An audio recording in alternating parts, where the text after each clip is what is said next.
আল্লাহ তাআলা নবী সাল্লাল্লাহু আলাইহি ওয়াসাল্লামকে ইরশাদ করছেন, বিসমিল্লাহির রহমানির রহিম, আলিফ লাম রা, কিতাবুন আনজালনাহু ইলাইকা লিতুখরিজান নাস নূর।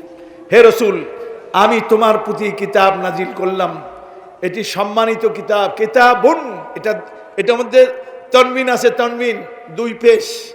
কিতাবুন আত-তানকির লিত-তাযীম লিত-তাফখীম, কোরআনের মাহাত্ম্য বোঝানোর জন্য এটা তানকির আছে। কথা বলছে, আমরা কই না সামনেই শ্বশুর সাহেব অথবা চাচা অথবা আব্বা, তাই নেই কথা বলছেন সামনেই। তাইন মানে কি? তারিখ হাজির না গায়েব? তাইন মানে কি? তিনি কি উপস্থিত না গায়েব?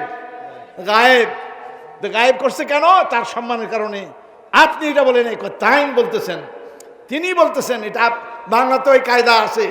এই জন্য কোরআনী কারিমে এখানে এই তানবিন দিয়ে তার সম্মান বোঝানো হয়েছে। কিতাবুন মুআজ্জামুন মুফাখখামুন আনজালনাহু ইলাইক। এটার কারণ কি পরে বলবো। এটা নাজিল করলাম তোমার প্রতি, লিতুখরিজান নাসা মিনাজ যুলুমাতি ইলান নূর, দুনিয়ার সকল মানুষকে তুমি অন্ধকার সমূহ থেকে মুক্ত করে একমাত্র আলোতে নিয়ে আসার জন্য। সুবহানাল্লাহ।